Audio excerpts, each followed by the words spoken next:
Well, good afternoon, everyone, and thank you for coming out. I'm very excited to learn that I have secured my first re-election. I spoke to Mr. Sullivan this morning, and he congratulated me. This has been just an incredibly, just a crazy first term in Congress. This, even campaigning in the middle of a pandemic, I could have never imagined it. But people really stood up and they voted, they participated, and I just am so incredibly thankful for that. I'm so grateful for my staff, for all of my volunteers, for all of my supporters who got involved. I am personally so grateful to the voters, for the city of Waterbury, where people just turned up and voted. Were enthusiastic about voting. I saw people across the district just really taking, our democracy seriously and engaging and participating. Last night we were getting the numbers and I felt comfortable that we were in a good place. But my campaign spent a lot of time over the last 2 months encouraging people to vote early, to mail in their absentee ballots, and all of those votes are important, and I wanted to wait for all of those votes to be counted. My son actually mailed in his ballot. I want his ballot to be counted. So I was being patient and just waiting. And I know that's hard for a lot of people to do, but I would not have even come out now but for the fact that Mr. Sullivan called and conceded.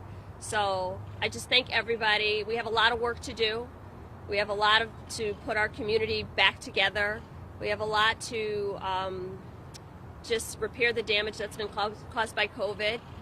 And I really want to continue to be a strong representative for this district. I spent a lot of time listening to people, learning about this district, and I know that my second term will be even stronger than the first one because I'm committed to being everybody's congressperson, to bringing all voices into the conversation. I did tell Mr. Sullivan, I know that law and order was something that was central to his campaign and seemed to be a community that he was speaking to. I have always been committed to supporting our law enforcement. I remain committed. I would hope that we extend that same level of commitment and support to the spouses and families of law enforcement officers. And he agreed with me. But again, so many, the Waterbury Fire Department, actually the fire departments, first responders all over my district, teachers, local unions, local activists, so many people from so many different backgrounds, experiences, walks of life, neighborhood, came up and supported me. We're aligned in so many ways, and I'm going to work really hard to expand that number and bring more people in. And, I just hope that other people will do the same. We have a tremendous opportunity here, to look at everything that's happened and pull out the things that worked and make them better, and then work on the things that didn't work. And I'm committed to doing that. So thank you so much for being here, and I'll take some questions. Jahana, I apologize if I missed this. First of all, congratulations. Thank you. I apologize if I missed. You said this earlier. Did you extend any kind of an appeal for restraint and respect to fellow leaders as the country waits for the results that come in from the swing states? Well, in my own campaign, I issued a statement last night, that I would not make a statement about the results until all of the votes were counted. We have to respect the process. We worked so hard. This is the first time. I wasn't sure what to expect here in Connecticut with this many absentee ballots out. So I was not going to preemptively make a statement or presume anything. So I mean, as a leader, I try to lead by example. I can't tell other people how to run their races or what to do, but I would hope that all leaders would do the same thing. How different was this race for you in 2016? When am I just going to get a normal campaign? I mean, I'm like, 2016 was just like nothing we had ever seen. We had no infrastructure. We really had to start from scratch. And I think the nice thing is that we found a base of people who were so invested in that race, and we were able to call on a lot of those same people and bring more people in. This time we didn't canvass at all. The pandemic really hit us hard.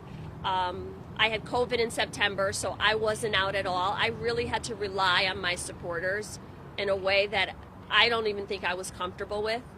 And people just stepped up, but there was nothing we can do. And then there were so many other people who were campaigning at the same time and doing things differently. So I had to balance, well, they're out and they're doing this. What does that mean? So I really had to make some hard decisions and just say, this is the way I choose to run this campaign, and we have to try to get the message out. And Mr. Sullivan was a much stronger candidate. He was a much stronger candidate. And I was, that I wasn't responsive, but I knew that I had a responsibility to make sure that my message was penetrating and that people understood the work that I had done and where I stood on the issues. And this time I had a record, a voting record to defend, to try to amplify. In 2018, I spoke in aspirational terms about what I would like to do. In 2020, I had to tell people this is what I've done and this is the work I would like to continue. And it was very important to me that the margin didn't decrease. We had to stay steady or expand. So it was very different this year. That was my follow-up. That at the end of the day, you won, but it wasn't a slam dunk. And David Sullivan did wage a pretty strong campaign. So what does that say to you as far as what voters feel is important? And is that something to pay attention to? Well, I've always been paying attention to voters, and I think the numbers rounded out about the same as Manny Santos's numbers. So I think you're giving more credit than is due. So, but I think that it was just having a consistent message and talking to voters. But I've never taken it for granted. Even last night, we've always worked hard right up till the last minute.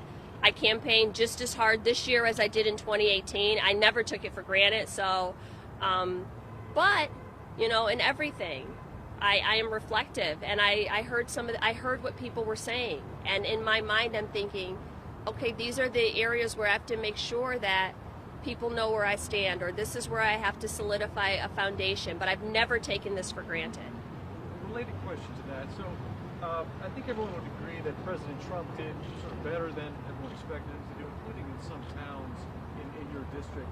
Would you care to, can you comment on that and what you think is the enduring appeal of President Trump and his policies to people in your district? I think it reinforced the idea that we have a divided nation, and we're going to have to do a lot of work to put things back together. I have to tell you that I am surprised by people literally are choosing a side. So to try to find some common ground in the middle is going to be a very difficult task. I think I'm up for that. One of the things that is concerning is that just even and I know this isn't new to politics, but some of the things that were happening in these campaigns, and I don't want it to be okay for people to practice bad behavior. Some of the things that we saw, I think we should all be able to agree, this is not how it should happen. Even now, declaring victory before the votes are counted, trying to stop the votes from being counted. I think whether you're a Republican, whether you're a Democrat, anyone who believes in this democracy should say, we want all votes to be counted, and I don't want that to be one of those enduring things that comes out of this race, so out of this election. So, but I recognize that there are some people who either I am not appealing to or don't feel represented by me or feel like there's no way I could understand their issues, and I'm going to work really hard to make sure that even if they disagree with me, they know that I too represent them. Was there a point last night when you thought to yourself, oh, this is not going to happen? For me? Yeah. Yeah, for you. No, because no. In 2018, we saw the primary, the votes came really quickly. This year, I wasn't expected. I already prepared myself that we won't have the numbers tonight, so they were coming in slow.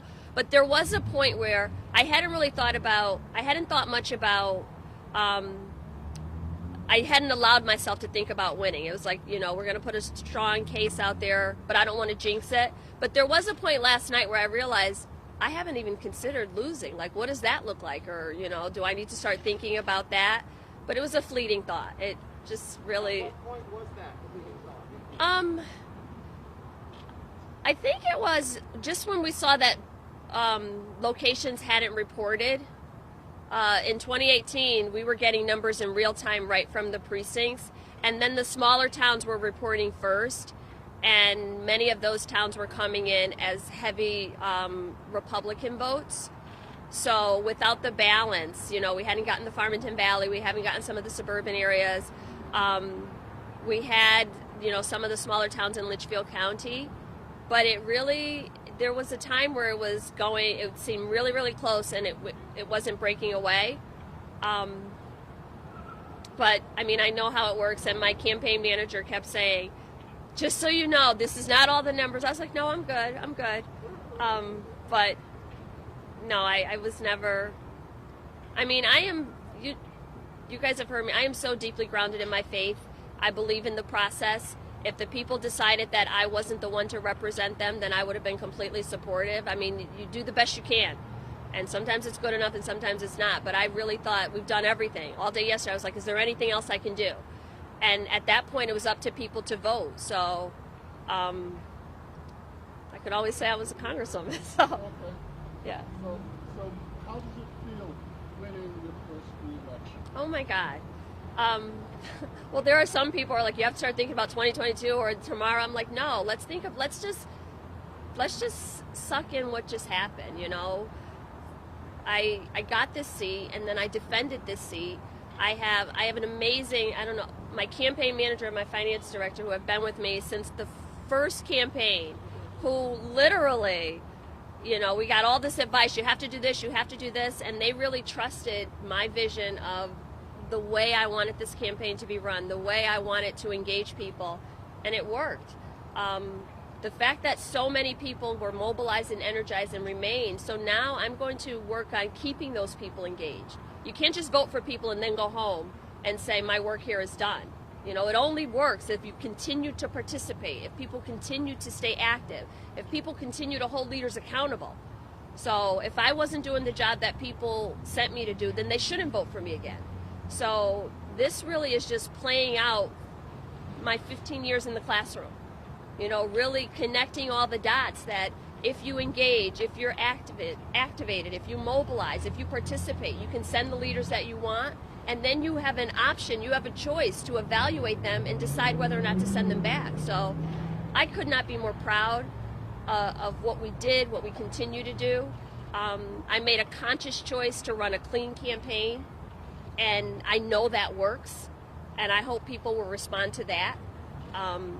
And literally, as more people decide I want to run for office or I'm not sure how to do this, that they can pull something from my campaign and use that as an example. So it feels good. It feels good. Can I ask you, when you go back to Washington, what is the first thing that you want to work on with your colleagues? That's just it. What's the first thing I want to work on? Even 2 years ago, I had all these plans, and you have to legislate in the time that you're in. So obviously, I would want to work on my committees on issues surrounding special education and food security. But we're in the middle of a pandemic, so we have to get relief out to people. We have to make sure we stabilize our economy. We have to get this virus under control and get our businesses back online, get people back to work. So even though I have all these things that I would love to do, what the people in this district need me to do right now is to deliver relief to them. So we have to get a COVID package out the door. And then I'm hoping that in the long term, we will look at all of the things that COVID has exposed, the gaps in education, the gaps in food security, the gaps in housing, and say, how do we address these systemic issues in a real way? And I don't think anyone can ignore the social unrest that we've seen in our country over the last couple months. We have a mandate to do something about that, to have some honest conversations, to talk about what we need to do better. But to say this doesn't exist and it doesn't exist here is very naive. So we really have to, and I've seen that in this district where people are having meetings and, you know, in their communities really having some difficult conversations. I want to be a part of that too, because we can be better than this, and there's a lot of work to do, and I believe that now is the time to begin to do that healing. Thank you, everyone. Thank you. I appreciate you. This is my victory party. We love you, Jahana.